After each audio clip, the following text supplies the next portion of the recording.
E aí, tudo certo com vocês? Professor Eudes aqui falando.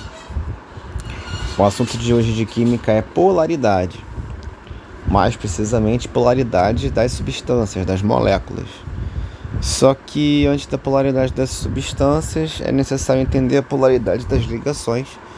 Estamos aqui no site Doutor da Matéria, artigo da Carolina Batista. Nesse caso aqui, as ligações químicas, elas são classificadas entre polares e apolares.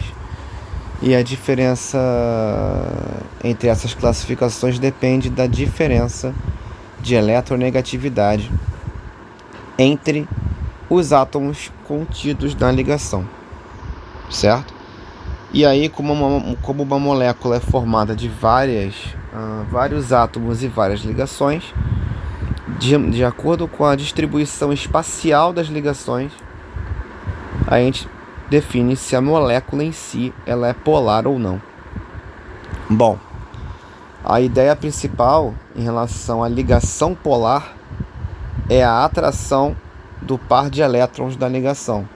Então, a gente, para falar das ligações, falando de ligações apolares, eles não possuem diferença de eletronegatividade, ou a diferença é muito próxima de zero, a diferença ela é desprezível. Um exemplo de ligação química que é zero a diferença são todas as ligações covalentes com átomos iguais, H2, Cl2, Br2. Qualquer ligação química que tenha o mesmo átomo nas duas extremidades, não haverá diferença de eletronegatividade, pois é o mesmo elemento químico que está onde esses pares de elétrons compartilhados estarão envolvidos. Quando a gente fala de diferença de eletronegatividade muito baixa, podemos citar também o exemplo do carbono e hidrogênio. Um deles tem 2,1 de eletronegatividade, o outro tem 2,5. A diferença de eletronegatividade é inferior a 0,5. Toda vez que a diferença de eletronegatividade for inferior a meio, nós podemos dizer então que a eletronegatividade, a diferença dela é desprezível. E a eletronegatividade é uma escala que vai de 0 a 4. Onde 4 representa o elemento mais eletronegativo de todos, que no caso é o flúor. Bom, quando a ligação é polar, quando eu tiver dois átomos diferentes se ligando entre si, porque isso vai provocar uma diferença de eletronegatividade significativa, então ela vai ser diferente de zero, como costuma ser o caso de carbono e cloro, oxigênio com hidrogênio, flúor e praticamente qualquer outro, e assim por diante. Como estão aqui nesses exemplos, Cl2. O cloro tem eletronegatividade 3, mas como é o mesmo elemento químico, eu tenho dois átomos iguais. Uma ligação química feita de dois átomos iguais não terá diferença de eletronegatividade, então o Cl2 vai ter ligação apolar. Como o Cl2 é feito de uma ligação só, ele como molécula também será apolar. E podemos dizer quase o mesmo do HCl. O hidrogênio tem 2,1 de eletronegatividade e o Cl tem 3. A diferença é de 0,9, já é uma diferença significativa. Então o HCl ele tem só uma ligação e essa ligação é polar. Todas as moléculas que só têm uma ligação, a polaridade da ligação automaticamente será a polaridade da molécula também. Perfeito. Bom, aqui também está sendo comentada a polaridade da ligação iônica.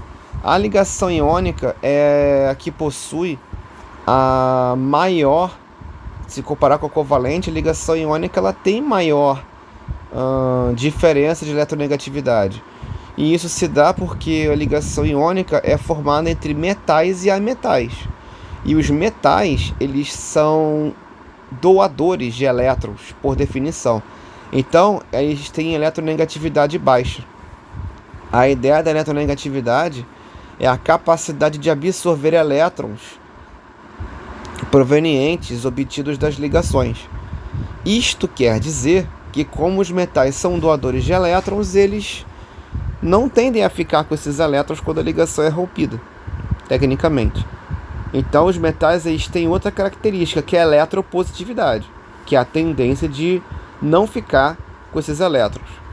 Enfim, para explicar um pouco melhor, quando é que a gente pode saber pelo delta de eletronegatividade, pela diferença, quando estamos tratando de uma ligação iônica e quando estamos tratando de uma ligação covalente, cabe ressaltar que esse delta, nas ligações covalentes, ele chega no máximo até 1,7. Os elementos eles não doam elétrons na ligação covalente, ambos vão ter alguma capacidade de ficar com os elétrons da ligação, então é uma questão só de quem pode mais do que quem. E no caso dos metais presentes nas ligações iônicas, eles sempre vão ter a tendência de doar elétron. Então, se eu tenho um elemento que é doador e outro receptor de elétrons, a diferença de eletronegatividade sobe bastante. Então, quando o delta ultrapassar 1,7, estaremos tratando de ligações iônicas. No caso do NaCl, a diferença é de 2,1, como vocês estão vendo aí. No caso do KF, a diferença é de 3,2. É como eu disse, o flúor onde ele entra, o valor dele é o valor máximo, né? Então ele contribui bastante para subir o valor de delta.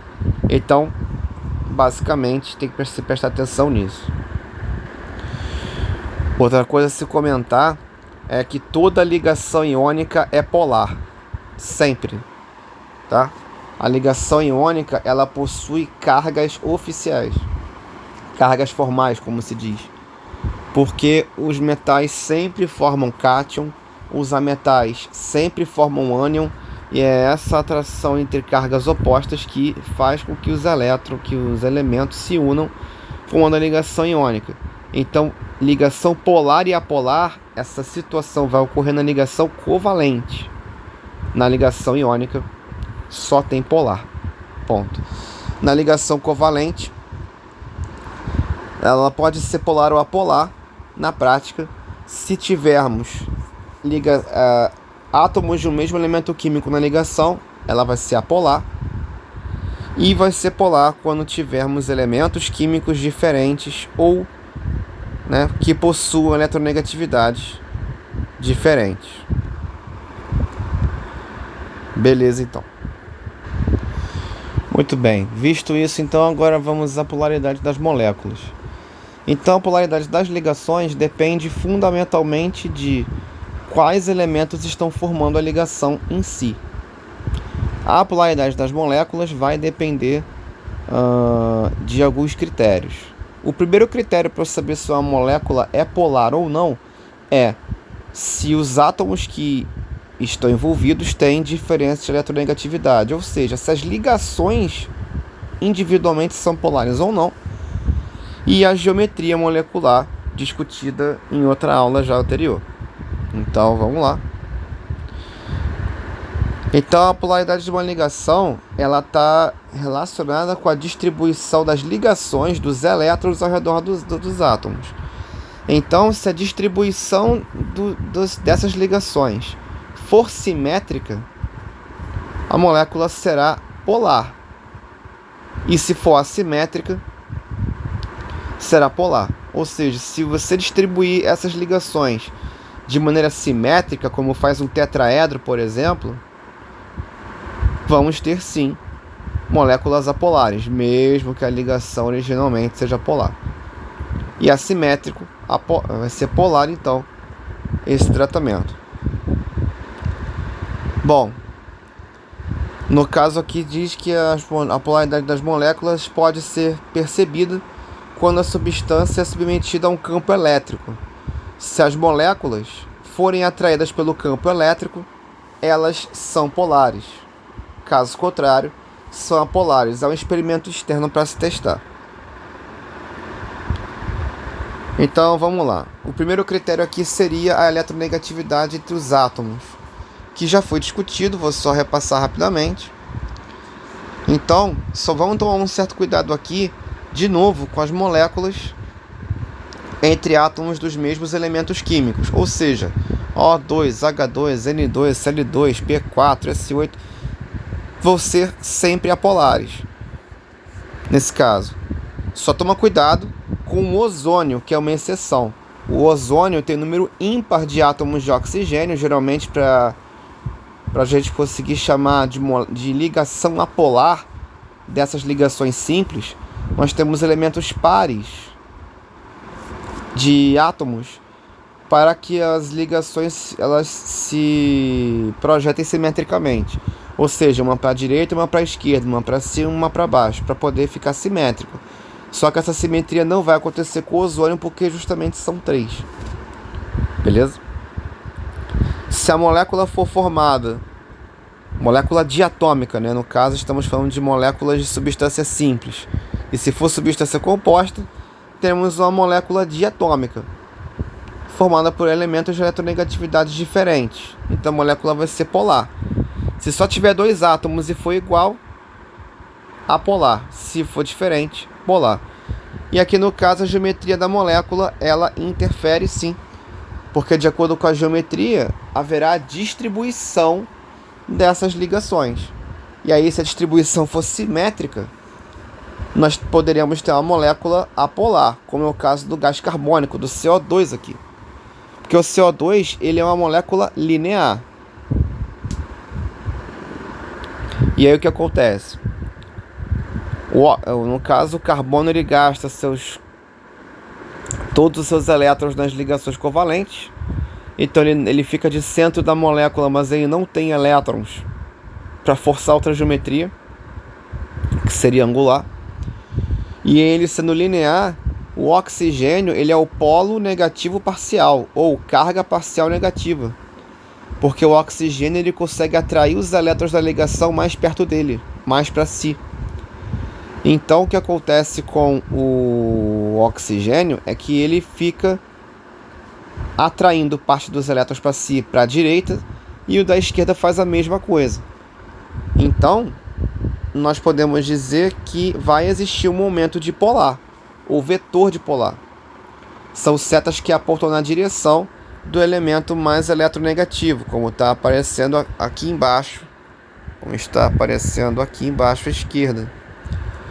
O oxigênio é mais eletronegativo que o carbono. Aliás, o oxigênio só é menos eletronegativo que o flúor. Então, teremos um momento dipolo na direção do oxigênio da esquerda e da direita. Reparem que esses vetores apareceram simetricamente, ou seja, na mesma direção em sentidos contrários. Segundo a física, vetores dessa forma eles são anuláveis. Então, no caso do gás carbônico, teremos um momento dipolar igual a 0. Quando isso acontecer, a molécula será apolar, mesmo que as ligações originais sejam polares. Vamos lá. Vamos para um exemplo aqui da água. A água tem geometria angular, visto que o oxigênio é o centro, tem 3 átomos e ele tem 2 pares de elétrons disponíveis, então tecnicamente a água não forma uma linha reta. E entre o oxigênio e o hidrogênio, o oxigênio é o mais eletronegativo. Cabe ressaltar aqui que os elementos mais eletronegativos, para a gente se guiar, são o flúor, o oxigênio, o nitrogênio e o cloro. Esses são os 4 principais. Qualquer um dos 4 que apareça com outros elementos químicos, desde que não sejam entre si, qualquer um desses 4 vai ser mais eletronegativo, comparado ao restante da tabela periódica que a gente conhece. Então o oxigênio só perde do flúor. Então se não tem flúor na ligação, é o oxigênio que vai atrair os elétrons com mais intensidade. Isso vai gerar vetores dipolo na direção dele. Reparem que os vetores que partem dos hidrogênios, eles não estão se anulando, eles estão se encontrando. Se eles estão se encontrando, eles vão criar um vetor resultante, como está no desenho. E esse vetor dipolo, esse momento dipolar resultante, é diferente de 0. Com isso a gente pode dizer que a água é polar, com certeza. Bom, aqui então, para a gente prosseguir, podemos também fazer raciocínios parecidos com a geometria. Atenção, essa questão envolvendo a geometria Nessa situação, estamos considerando que todos os átomos ao redor do centro da molécula são os mesmos, ou seja, a distribuição simétrica dos vetores, tá certo? Então vamos tomar só esse pequeno cuidado, beleza? Se tiver, por exemplo, um átomo diferente do tetraedro, CCl4, se fosse CHCl3 ou CFCl4, tendo um F diferente, podemos dizer que essa polaridade ela pode ser diferente, tá? Considerando que temos só átomos iguais ao redor do centro polar, mesmo que esses átomos sejam bem eletronegativos, o que vai acontecer no tetraedro? No tetraedro, nós teremos CCl4, CH4, CF4, nós teremos o que? Molécula apolar. Por que isso? Porque se a gente juntar cada vetor, cada grupo de 2 vetores vai criar uma resultante. Só que as duas resultantes que estão em diagonal, elas vão se anular. Então teremos uma geometria apolar.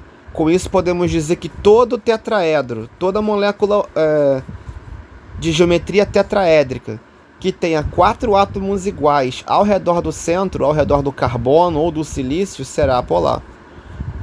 Podemos dizer algo parecido também do BF3, que é trigonal plano. Ou seja, se tivermos um átomo no centro ao redor de 3 átomos iguais e sendo trigonal, nós teremos uma geometria, nós temos uma molécula apolar. Por que isso? Os 2 vetores de baixo, que estão indo para cada flúor embaixo, eles podem fazer uma resultante. A resultante, pela regra do paralelogramo, vai criar um vetor vertical para baixo, que é o Mi4.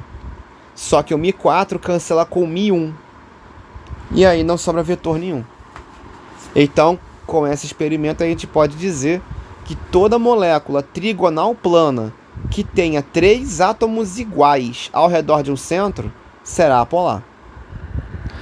E para simplificar mais aqui, para fechar a ideia das geometrias e polaridades, a piramidal, se tiver 3 átomos iguais ao redor de um centro, nós teremos molécula polar. Até porque vai acabar sobrando um dos vetores, né? Se fizer o Mi1 com Mi3 dá Mi4. E os vetores eles nem estão se cancelando, na verdade. Nem precisaria fazer as diagonais excessivamente. Os vetores estão se encontrando. Se os vetores estão se encontrando, a resultante é diferente de zero. A única chance que existe de ter apolar, moléculas apolares, são os vetores se espalharem para fora do centro da molécula, e aí sim as resultantes desses vetores se cancelarem. Reparem no tetraedro que os vetores estão saindo do carbono para os cloros, todos eles. E aí os vetores se cancelam pela distribuição espacial. Acontece no CCl4 e acontece no BF3. Então, para termos moléculas apolares nessas geometrias, tetraédrica e trigonal plana, primeiro, átomos iguais ao redor do centro da molécula. Esses átomos normalmente serão mais eletronegativos, em geral, do que os centros. E aí os vetores de polaridade vão se espalhar e a própria geometria vai colocá-los em uma situação onde eles vão se anular, pela distribuição espacial deles.